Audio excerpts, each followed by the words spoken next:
जय हिंद साथियों। आज के इस वीडियो में आपको हम कक्षा 12 इंपॉर्टेंट क्वेश्चन मैथ के बारे में बताएंगे, जैसे कि आपके सामने दिया है। ध्यान देना साथियों, हम आपको इस वीडियो में जो है कॉन्सेप्ट के बारे में बताएंगे, हम आपको ये सवाल रटाएंगे नहीं। यहाँ पर देखिए, हम इस सवाल को पहले समझते हैं आखिर एग्जामिनर किस तरीके से यानी कि बोर्ड में दे सकता है। यहाँ पर अगर ध्यान से देखा जाए तो दिया है, सिद्ध कीजिए कि इंटीग्रल दिया है 1 से लेकर 4 तक, या फिर हम कह सकते हैं 4 से लेकर 1 तक। अंडर रूट यक्स दिया है अपान में under root 5 minus x plus का अंडर रूट यक्स है, इक्वल में 3/2 हमें लाना है। ध्यान दीजिएगा, जो बोर्ड परीक्षा में आएगा कभी कभी आपको 3/2 जो दिया है वो नहीं देगा, इतना ही आपको देगा। और कभी कभी क्या करेगा, जहां पर यक्स है वहां पर ए कर देगा, या फिर जहां पर 5 है वहां पर अंक को चेंज कर सकता है। तो ध्यान देना, अगर सेम ऐसे ही सवाल दिखाई दे और अंक चेंज हो तो आप कभी भी कंफ्यूज मत होना। उसको करने के लिए सबसे पहले आप इसमें से मान लीजिएगा, माना आई बराबर, क्योंकि हमें सिद्ध करना है तो एक पक्ष को लेकर हमें दूसरे पक्ष को लाना रहता है। तो यहां पर देखिए क्या करेंगे, माना आई बराबर, सेम यही हमने यहां नोट कर लिया और हम इसको मान लेते हैं समीकरण 1। और यहां पर ध्यान देना, जब ऐसा कंडीशन आए समाकलन में तो इसके लिए एक होता है प्रगुण 4 से। प्रगुण 4 के नियम से जो है यक्स के स्थान पे हम रख देते हैं 5 माइनस यक्स, यानी कि जो ये मान दिया है यही मान आपस में चेंज हो जाते हैं प्रगुण 4 से। इस चीज़ को आप लोग याद रखिएगा, यानी कि आप ये याद रखना कि प्रगुण में 4 में ये सारी चीज़ें आपस में चेंज हो जाती हैं। जहाँ पर यक्स है वहाँ पर हो जाएगा अंडर रूट 5 माइनस यक्स, और जहाँ पर 5 माइनस यक्स था वहाँ पर क्या हो जाएगा, यहाँ पर यक्स हो जाएगा, यानी कि यक्स हो गया। यानी कि हमारे कहने का मतलब ये है कि सभी चीज़ों को 5 में से माइनस कर देना है। तो 5 में माइनस करेंगे तो 5 माइनस यक्स, यहाँ पर देखिए यक्स के स्थान पर क्या रखेंगे, 5 माइनस यक्स, यहाँ पर भी रखेंगे 5 माइनस यक्स, वही हमने यहाँ पर किया है। उसके बाद हल करने के बाद देखिए हल करेंगे तो आएगा कितना, इतना आएगा। ऊपर का लिख लेंगे, नीचे का 5 है, देखिए 5 5 कट जाएगा, माइनस माइनस प्लस का यक्स बचेगा। यानी कि सीधी सी बात है कि ये आपस में चेंज कर देंगे तो आपको ये लाइन लिखने की जरूरत तो नहीं पड़ेगी। उसके बाद यहाँ पर देखिए हम मान लेते हैं समीकरण 2, और इसको माने थे हमने समीकरण 1, इसको मान लिए समीकरण 2। तो समीकरण 1 व 2 को जोड़ेंगे, कैसे जोड़ेंगे, समीकरण 1 व 2 को इक्वल के पहले आई है, इक्वल के पहले आई है, तो आई आई जुड़कर आपस में हो जाएगा आई प्लस का आई। अब यहाँ पर ध्यान से देखिए, यहाँ पर देखिए दिया है रूट का एक्स दिया है, और इसमें क्या दिया है ये, लेकिन इसका हर आप ध्यान से देखिए और इसका हर आप देखिए, दोनों का हर सेम है। जब दोनों का हर सेम है तो हर को हमने एक बार यहाँ पर देखिए लिख लिए हैं, और अंश को जो है इसमें और इसको आपस में हमने जोड़ दिया। जब जोड़ दिया उसके बाद दोनों आपस में कट जाएंगे, बचेगा 1। इसका समाकलन निकाल कर आराम से आप मान रख कर यानी कि आई का मान निकाल लेंगे तो आ जाएगा 3/2। चलिए हम देखते हैं सवाल नंबर और कौन इंपॉर्टेंट है। अब यहाँ पर देखिए साथियों, सवाल नंबर 2 जो है ये बहुत ही इंपॉर्टेंट है, आप इसको बोर्ड परीक्षा से पहले एक बार जरूर देख के जाइएगा। यहाँ पर देखिए हम आपको बता रहे हैं इसको किस तरीके से और बना सकता है। ध्यान देना, जहाँ पर tan दिया वहाँ पर साइन भी दे सकता है, कास भी दे सकता है, तो आप कंफ्यूज मत होइएगा। यहाँ पर कभी कभी साइन कर देगा, यहाँ साइन कर देगा, यहाँ कास कर देगा, तो आपको यही नियम यूज करना है। ध्यान देना, आपको कंफ्यूज नहीं होना है। तो वही कंडीशन इसमें भी करना है। सबसे पहले मान लेंगे आई बराबर, इस पूरे को आई मान लिए और समीकरण 1 कर दिए। हमने प्रगुण 4 की सहायता से आपस में क्या करना है, चेंज कर देना है, या फिर यक्स के स्थान पे हम रखेंगे π/2 - 1। π/2 कहां से आता है, π/2 यहां से आता है और यक्स यहां से। लेकिन आपको कुछ भी नहीं करना है, आप इस लाइन को हटा के डायरेक्टली आपको क्या करना है, चेंजिंग करना है। जहां पर tan है वहां काट कर देना, जहां पर cot है वहां पर tan कर देना। यहां पर देखिए हमने लिख लिया, समीकरण बन गया 2 हमारा बन गया है। उसके बाद हमने समीकरण 1 व 2 को जोड़ दिए हैं, जैसे इसके पहले जोड़े थे। आई को आई में जोड़ेंगे तो हो जाएगा आई प्लस आई हो जाएगा। उसके बाद यहाँ पर देखिए ये भी इंटीग्रल 0 से π/2 है, और यहाँ पर समीकरण 2 में भी इंटीग्रल से 0 से π/2 है, तो हम यहाँ पर नीचे जो है इंटीग्रल 0 से π/2 लिख लिए हैं। उसके बाद यहाँ पर अगर ध्यान से देखें तो इसका हर और इसका हर सेम है, तो दोनों का हर सेम है तो लघुत्तम ले लेंगे, यही चीज़ आ जाएगी, यानी कि वही चीज़ हमने लिख लिया। अब यहाँ पर देखिए जब भी लघुत्तम सेम हो तो अंश को आराम से जोड़ दीजिए। तो यहाँ पर अंश में रूट का tan x है और यहाँ पर भी रूट का cot x है, दोनों आपस में जुड़ गए तो हो गया tan x प्लस का रूट cot x, दोनों आपस में कट गए। यहाँ पर बचेगा 1, इसका इंटीग्रल निकालेंगे x और इसका लिमिट रख देंगे, यानी कि जो मान दिया है मान रखने के बाद हल करेंगे तो आ जाए कितना, आई बराबर का π/4। कैसे आया यहाँ पर ध्यान से आप देख ही लीजिए। सबसे पहले आई आई जुड़ के 2i हुआ, कटने के बाद 1 हुआ था। 1 का इंटीग्रल पाई होगा, पाई को जो है ब्रैकेट में रख देंगे, 0 से π/2 रख देंगे और इसको हल करेंगे। देखिए पहले उच्च मान रखेंगे तो यक्स के स्थान पे π/2 रखेंगे, माइनस लगाएंगे, यक्स के स्थान पे 0 रखेंगे। हल करने के बाद आएगा π/2, 2 को पक्षांतर करेंगे आएगा बटे में, और गुणा करने के बाद आ गया π/4। ध्यान देना, कभी कभी आपको देगा इसको सिद्ध करने के लिए और कभी कभी आपको केवल इतना ही दे देगा और कहेगा हल कीजिए। लेकिन यहाँ पर ध्यान देना, कभी कोई साइन कास्ट कर देगा तो आप कंफ्यूज मत होइएगा। चलिए हम देखते हैं सवाल नंबर 3, जो एग्जाम के लिए बहुत ही इंपॉर्टेंट है। यहाँ पर देखिए सवाल नंबर 3 जो है सेम उसी मॉडल से है, बस आप इसको थोड़ा एक बार समझ लीजिए। वही मॉडल टोटल है जो साइन किया है कॉस किया, वहाँ पर अंडर रूट किया था, यहाँ पर अंडर रूट नहीं किया है, लेकिन वही टोटल है। सबसे पहले आपको यही पक्ष मानना होगा। यहाँ पर देखिए इक्वल में दिया भी नहीं है, यानी कि इसमें जो सिद्ध कहना था वो नहीं दिया, इसमें मान पूछ लिया, तो आप कंफ्यूज मत होना।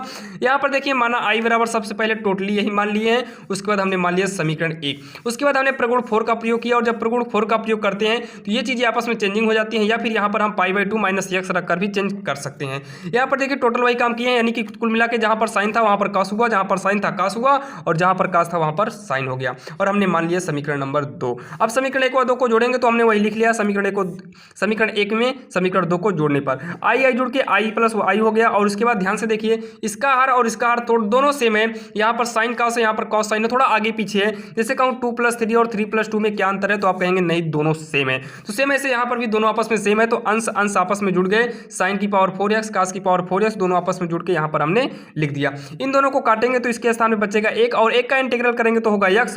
लिमिट 0 से π/2 थी, हमने उसको लिखा, और यहाँ पर i को जोड़ने पे 2i आ गया था। इसको हमने नोट किया, और यहाँ पर पहले लिमिट रखेंगे बड़ी वाली, तो π/2 बीच में लगता है माइनस, और यहाँ पर 0 रखेंगे हो जाएगा 0, और इसको जब घटाएंगे तो आएगा π/2। उसके बाद i में जो यहाँ पर 2 है, 2 को पक्षांतर करेंगे तो उधर जाएगा, इंटू में है बटे में चला जाएगा, और बटे में गुणा करेंगे तो आएगा π/4, यही हो जाएगा आंसर। यहाँ पर ध्यान दीजिए, इससे जो है इसी से कई सवाल बनाएगा, आप कंफ्यूज मत होना, जैसे कि आपके सामने दिया है। इस सवाल को ध्यान से देखिए कैसे करेंगे, 1 प्लस इसको tan को लिख सकते हैं साइन बटे क्या लिखेंगे, साइन एक्स बटे कॉस एक्स लिखेंगे। तो तिरिया गुणा करने के बाद ये बन जाएगा cos x अपान cos x plus sine x. आप कंफ्यूज मत होना, आप आसानी से बना लेना। सेम ऐसे ये भी बनेगा, सेम ऐसे ये भी बनेगा। ध्यान दीजिएगा कैसे बताए हैं, लास्ट वाले को हम फिर से बता देते हैं, आप बिल्कुल आसानी से एक बार समझ लीजिए। यहाँ पर देखिए सबसे पहले 1 अपान लिखेंगे, 1 प्लस का ये जो लिखा है ये चेंज होगा साइन एक्स और कास एक्स में, दोनों में अंडर रूट लगा है, अंडर रूट लगा लेंगे। उसके बाद देखिए लघुत्तम लेंगे, देखिए लघुत्तम लेंगे तो हो जाएगा रूट कॉस एक्स प्लस में रूट का साइन एक्स। इसके पूरे के बटे में जो कास आना था वो कास को हम कहाँ भेज दे रहे हैं, ऊपर भेज दे रहे हैं। उसके बाद यहाँ पर इसको मानेंगे आई, प्रगुण का नियम लगाना, अपने से करके जो है आराम से इसको कर लीजिएगा, आराम से इसका आंसर निकल आएगा। आप यहाँ पर जो लिमिट लगी है लिमिट को जरूर लगा देना। अब देखते हैं अगली नंबर कौन सी सवाल है जो बोर्ड एग्जाम में आ सकती है।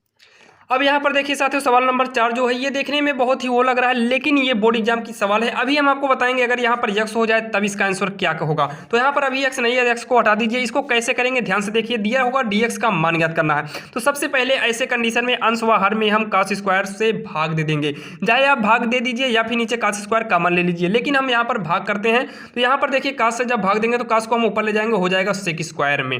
देखिए यहाँ cos से भाग देंगे क्या हो जाएगा sec स्क्वायर, क्योंकि 1 अपान cos स्क्वायर यानी कि इतने से भाग दे रहे हैं, इससे अच्छा हम इसको क्या लिख देंगे sec स्क्वायर। तो यहाँ पर हमने क्या किया sec स्क्वायर, और इसमें भाग दिया तो cos से कट गया, और इसमें cos से भाग देंगे तो हो जाएगा sin बटे cos यानी कि tan बना दिए। अब यहाँ पर अगर हम tan को मानते हैं तो ये ऊपर वाला sec स्क्वायर कट जाएगा, तो हमने इसको माना t और आसानी से हम ऊपर वाले को काट के यहाँ पर हटा दिए हैं। उसके बाद हमें क्या करना था ध्यान से देखिएगा, 1 अपान बी स्क्वायर इंटीग्रल 0 से लेके π/2 है dt upon a upon b। यहाँ पर देखिए a अपान b हुआ कैसे, क्योंकि हमने 1 अपान b यहाँ से कॉमन लिए। जब इसमें से 1 अपान b कॉमन लिए, इसमें b था ही नहीं बटे में, तो हमने यहाँ पर बटे में कर दिया, और इसमें b स्क्वायर कॉमन लेने पर वो हट गया। इक्वल में यहाँ पर देखिए सेम यही उतारे हैं, 1 अपान बी स्क्वायर, यहाँ पर बीच में लगेगा इंटू 1 अपान। यहाँ पर देखिए इस फार्मूला, ये टोटल जो है फार्मूला बन गया इसका, और आसानी से इसको हमने काट के a अपान बी यानी कि a गुणे b कर दिया, क्योंकि बटे वाला कट गया तो हो गया ए बी, ए इकन्नम ए ओ 1 इकन्नम 1 हो गया था, और a और b का गुणा किए ए बी हो गया था, और पूरा इसी को नोट कर लिए हैं। यहाँ पर t की जो वैल्यू हमने माना था वो t की वैल्यू वापस रख दिए, और लिमिट 0 से लेके π/2 हमने लगा दिया। क्यों लगा दिया, क्योंकि यहाँ पर इंटीग्रल हमने ऑलरेडी निकाल लिए। ये फार्मूला होता है, ध्यान दीजिएगा, 1 अपान यहाँ पर होगा a स्क्वायर प्लस में t स्क्वायर, तो फार्मूला बनता है 1 अपान ए tan इनवर्स t अपान ए। यह ध्यान देना, इसी फार्मूले के आधार पे हमने इसे किया है। अब यहाँ पर ध्यान से देखिए a अपान बी को लिखेंगे, tan इनवर्स लिखेंगे, b अपान ए को हम लिखे, और इसका लिमिट जो दिया था tan x के स्थान पे हमने π/2 रख दिया। बीच में लगता है चिन्ह माइनस का, पुनः यही चीज़ हम लिख कर tan इनवर्स में b अपान ए को लिखे, यहाँ पर 0 रख दिए। उसके बाद ध्यान दीजिए a अपान बी किए हैं, tan इनवर्स इस पूरे को हल करने के बाद आया है लिमिट अनंत का, माइनस tan इनवर्स tan 0 अंश इस पूरे का मान होता है 0, तो यहाँ पर टोटल हो गया 0। और यहाँ पर देखिए इसका मान होता है tan इनवर्स, यहाँ पर हो गया tan π/2 हो गया, tan से tan कट गया, यानी कि tan इनवर्स से tan कट गया, और यहाँ पर बचा π/2 माइनस का 0। अब यहाँ पर देखिए 1/AB को नोट किए, इंटू में π/2 माइनस 0 कर दिए तो आएगा π/2। इसका जब हम मल्टीप्लाई यानी कि गुणा करेंगे तो पाई का नाम पाई होगा, 2 से गुणा कर देंगे 2AB यानी कि हो गया आंसर। अब यहाँ पर देखिए इस सवाल को आप जल्दी से कॉपी में नोट कर लीजिए वीडियो को स्टॉप करके, क्योंकि अगली जो सवाल बताने वाले हैं सेम इसी मॉडल से हम बताएंगे, लेकिन वहाँ पर सेम यही बीच में आएगा। तो हम क्या करेंगे, इसका मान, इस पूरे का मान आप जल्दी से कॉपी में नोट कर लीजिए। कितना आया है, इसका मान आया है π/2AB। अभी इसका जस्ट यूज होने वाला है। चलिए हम देखते हैं सवाल नंबर अगली जो बोर्ड एग्जाम के लिए वेरी यानी कि बहुत ही इंपॉर्टेंट है।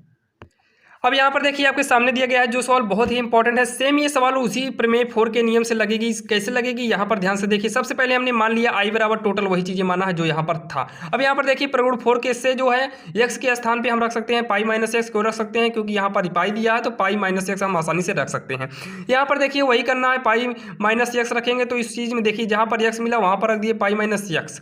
उसके बाद हमें क्या करना है, π-x को नोट करेंगे और ये फार्मूले के हिसाब से cos स्क्वायर ही बनेगा, क्योंकि cos 180 minus theta cos theta ही होता है। cos पाई माइनस थीटा यानी कि x cos x ही होता है। ये फार्मूला आप तो पढ़े ही होंगे। इसको आसानी से कहने के बाद हमने मान लिया समीकरण 2, और समीकरण 1 व 2 को जब हम आपस में जोड़ेंगे, जब हम समीकरण 1 व 2 को आपस में जोड़ेंगे, ध्यान से इसको देखिएगा क्योंकि ये दिमाग से आपके उड़ने वाला है, लेकिन आप शांति से यहाँ पर आराम से देखिएगा, आपके समझ में आ जाएगा। जब हम इसको जोड़ेंगे तो सबसे पहले हम देखिए इंटीग्रल जो है 0 से पाई यहाँ पर भी है, इंटीग्रल 0 से पाई समीकरण 2 में भी है, तो इंटीग्रल 0 से पाई हमने लिख लिया है। उसके बाद यहाँ पर देखिए इसमें जोड़ना है तो हमने सबसे पहले इसको लिखा है। ध्यान से देखिए, सबसे पहले हमने इसको लिखा है, उसके बाद हमने क्या लिखा है यहाँ पर ध्यान से देखिए।